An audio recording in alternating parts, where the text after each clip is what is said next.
It's America's one and only Jewish Moments in the Morning radio program, heard on listeners-sponsored digital radio. Rather on the web at NachumSegal.com, on the Nachum Segal Network, and, of course, on the beloved NSN app. Rabbi Daniel Glatstein is with us live via telephone. The Art Scroll release is entitled Rav Daniel Glatstein on the Haggadah, Revolutionary Insights into the Haggadah, the Exodus, and the Final Redemption. Go to artscroll.com. You know the rule. Always use promo code radio24. Go to artscroll.com. And again, the rule is pretty simple. You use promo code radio24. Again, that's promo code radio24. Rabbi Daniel Glatstein, a pleasure to welcome you back to JMintheAm. Good morning, Nachum. How are you? How are your Pesach preparations going? Fantastic. I don't have much to do. I just stay out of the way and well, some might suggest that that's the most helpful thing you can do, Rabbi. Yeah, you know. Oh, did we lose the Rabbi? All right, hopefully he'll call us back. Again, go to artscroll.com. The book, the brand new Haggadah, is entitled Rav Daniel Glatstein on the Haggadah, Revolutionary Insights into the Haggadah, the Exodus, and the Final Redemption. Go to artscroll.com. Make sure to use promo code radio. Artscroll.com. Make sure to use promo code radio. Also, take advantage of Artscroll's box sale. I guess we can call it that, where they literally are putting in a box, over $200 worth of books, and selling the box for $89.99, which means you can get an incredible array, an entire case of great Artscroll books and Sfarim. Which you know about in advance. They give you the list of exactly what's available. They tell you exactly what's being offered, and they send you a box that could be very inspiring and educational over Pesach. I think Rabbi Glatstein is back. Rabbi, are you there? Yeah, I'm here. You were saying, Sorry. Go ahead. You were saying about yeah. So the guy, he's trying to stay out of the way, and after about 3 hours, he can't do it anymore. So he comes back into the house. And his wife said, I didn't ask you to help. All I asked you to do is stay out of the way, and you're already back. He's like, the whole day I have to help you? Can't do it the whole day, Everybody's got their own perspective, huh? Yeah. I don't remember last year exactly which topics we touched on, but I did open up your Haggadah as if we had never spoken before, and I came up with the following that I wanted to bring up. First of all, you spend a good amount of time and pages, frankly, on Erev Pesach, and I don't know, maybe I'm wrong. I think it's more common in Israel, frankly, than here. Maybe I'm wrong. Maybe in the more yeshivish community, it is in fact a thing about the Amiris Korban Pesach after Mincha. But tell us about Erev Pesach, because I don't think people realize just how elevated a day Erev Pesach is. It is not a regular Erev Yom Tov. Would you agree? Yeah, absolutely. And I'm glad you picked up on this, because we did not discuss it last time. It's interesting when if you were to ask people, what's the name of the upcoming holiday? Most people would say, well, it's Pesach. Right.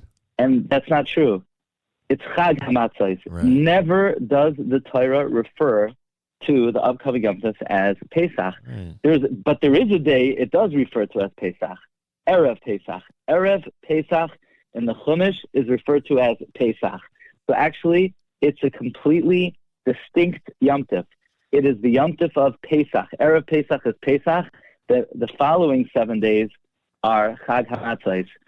And in our Haggadah, we bring a letter, which it's customary for many people to recite this letter. It's a letter from one of the most eminent Mikubalim. His name was Reb Shamshin of Ashtrapol, who was killed in 1648 in the massacres of Tach V'Tat. Wow. And he left us an exposition explaining a certain Kabbalistic passage of the Arizal, which it is recommended to recite on Erev Pesach. Many do, in fact, recite it Erev Pesach. And there are many wondrous accounts of those who recited Erev Pesach. In fact, there are many reports that Jews who recited this during the times of the Holocaust were saved in various communities. Anyone who had that opportunity was offered great protection. Some say it Erev Pesach, some say it the night of Pesach. Wow. And it's predicated on the idea that the power that is latent in the words of the Makos is still there. And if you say those words, you could tap into that spiritual energy and that spiritual power, specifically on Erev Pesach. Now, why Erev Pesach? You brought up this very important question. What's so significant about Erev Pesach? Do you remember in the Purim story, what was Esther doing at the time she was preparing to go into Achashverosh and save the Jewish people? The Medrash teaches us she was doing biur chametz. Seems a little random that she was putting out the 10 pieces of bread and looking for them with her candle and feather as she was preparing to go into Achashverosh.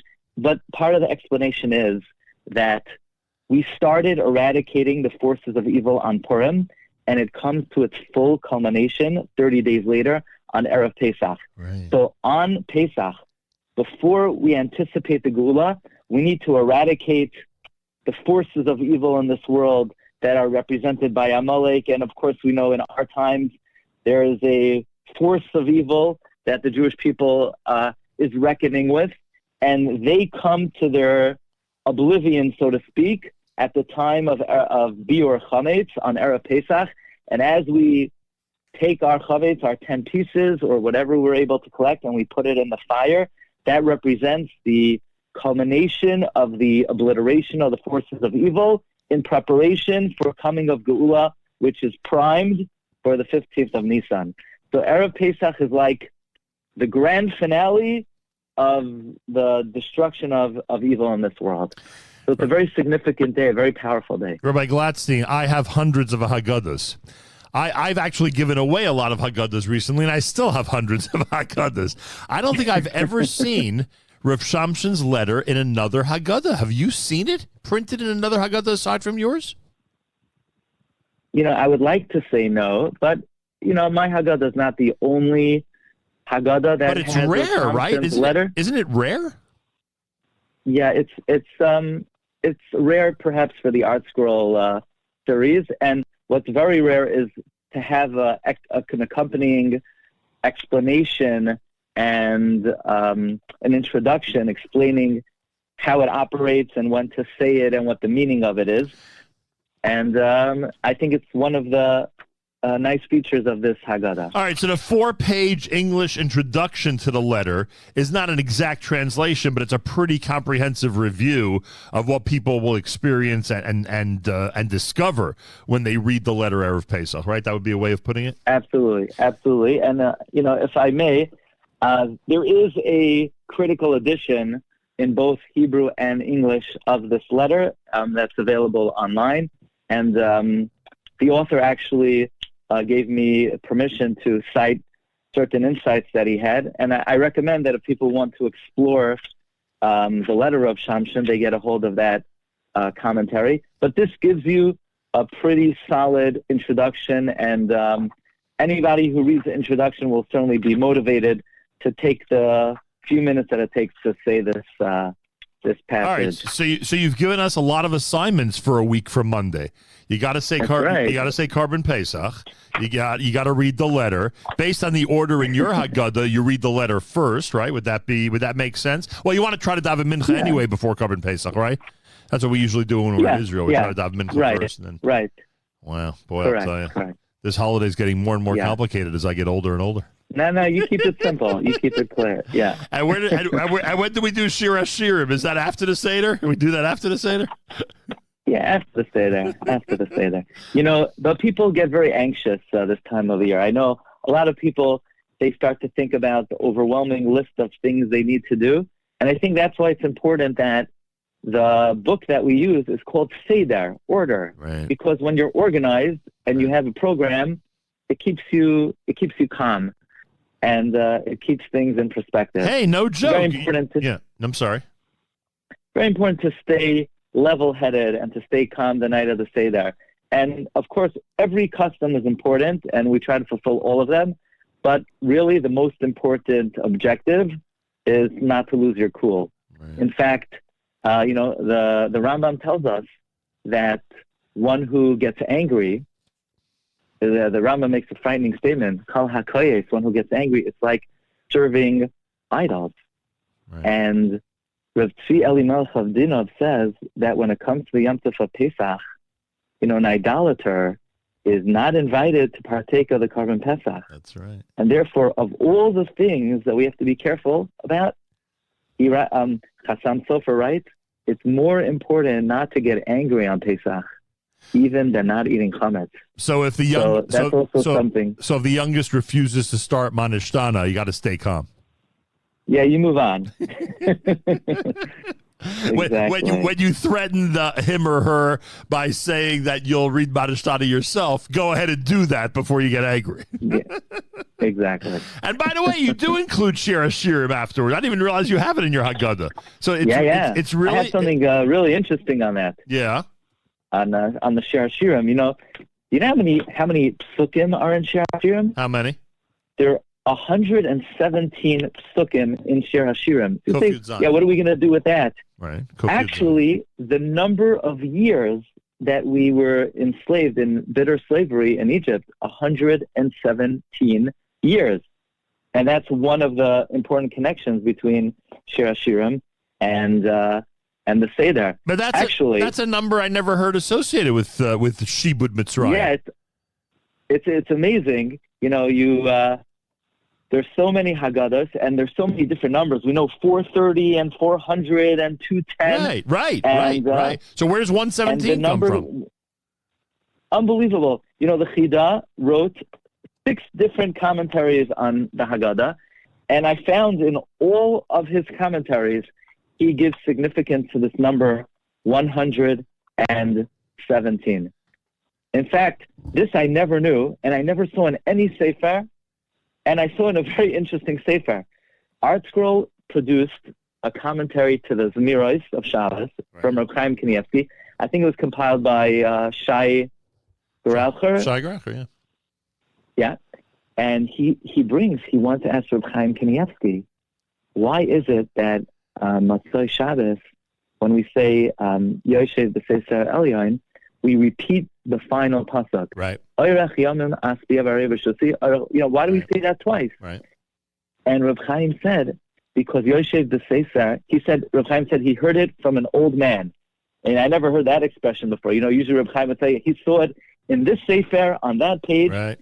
But Reb Chaim just said he heard from an elderly tzaddik that Yoshev B'Seser has 112 words. And in order to get to the special number 117, we repeat just one more time. Why? Why is it so important, Motzei Shabbos, to get to 117? Yeah. Because Motzei Shabbos, we're praying the souls go back to their place, perhaps in Gehenna, and we want to offer them protection. And actually, there's an idea that just like when we were in Egypt 117 years, the souls spend 117 hours in Gehenna a week. Where does that come from? 24 hours a day. Havdalah to candle. 6 days a week. Havdalah to candlelight. Yeah. Exactly. But that's still 6 times 24 is 168 hours. A week is 168 hours. Right.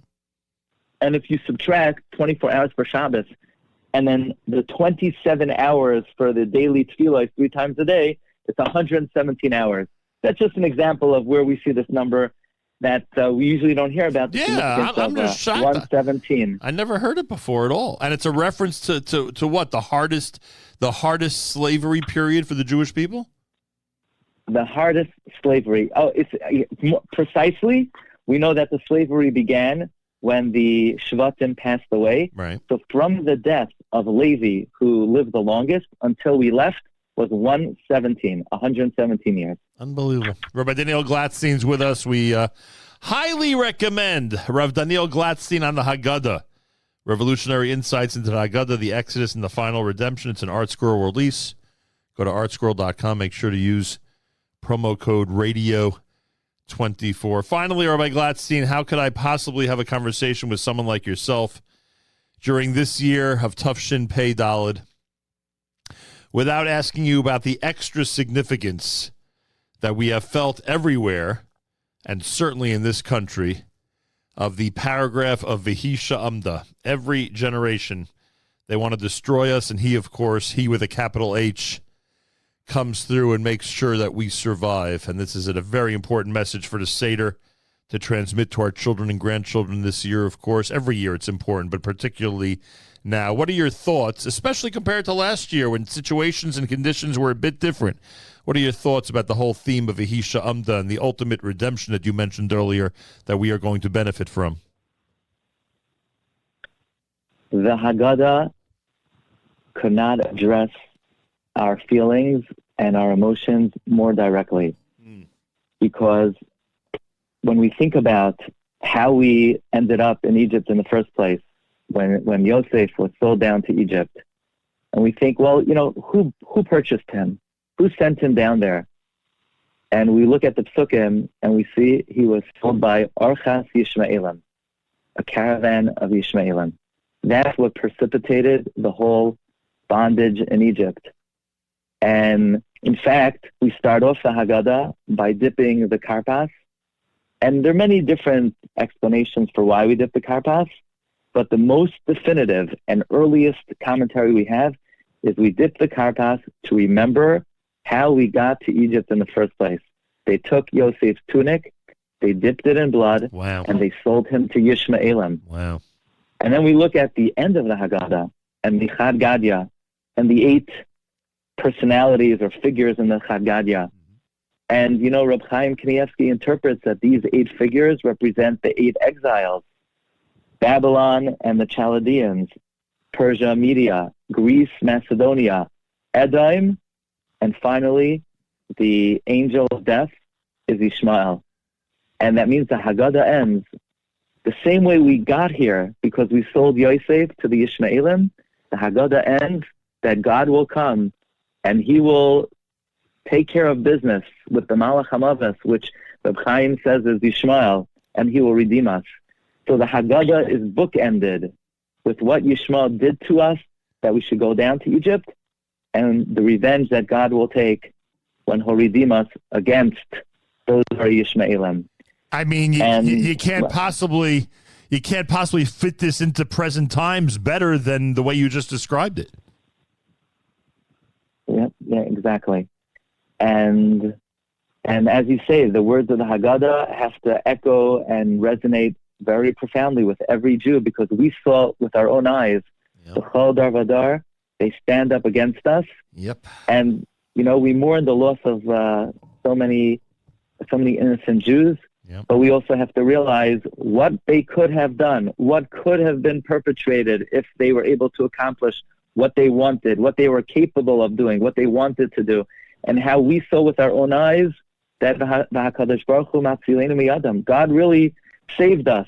I mean, it's hard to look at it that way, but that's what happened. Yeah. Because it could have been of even greater proportions. Wow, I love the Haggadah piece. Unbelievable. Haggadah, you know how it is. It's the time of the Seder where things have turned into a little bit more levity and a little bit more fatigue. But every word of the Seder's got to be taken seriously, including the beautiful songs that we sing toward the end. Absolutely. Rabbi Glatstein, I take this opportunity to wish you a Chag Kosher v'Sameach. I know that your Haggadah, as it has in the past, is going to enhance a lot of people's starim, and a big yesher koach for that. Thank you for your kind words. Thank you for your time, and keep up the wonderful work, giving chizuk to all your listeners and your audience, and I wish you a Chag Kosher v'Sameach. Gam lachem, Chag Kosher v'Sameach. Rav Daniel Glatstein on the Haggadah. Check it out, artscroll.com. Use promo code radio24 and enjoy. It's quite a work. And I think you've gotten a good sample of why. And if you're now wondering what to say Erev Pesach, now you have your assignments, folks. Erev Pesach is an elevated day, and Rabbi Glatstein actually gives us opportunities to actually manifest that. And then, of course, the Seder itself as well. More coming up. You're listening to a Thursday morning edition of JM in the AM.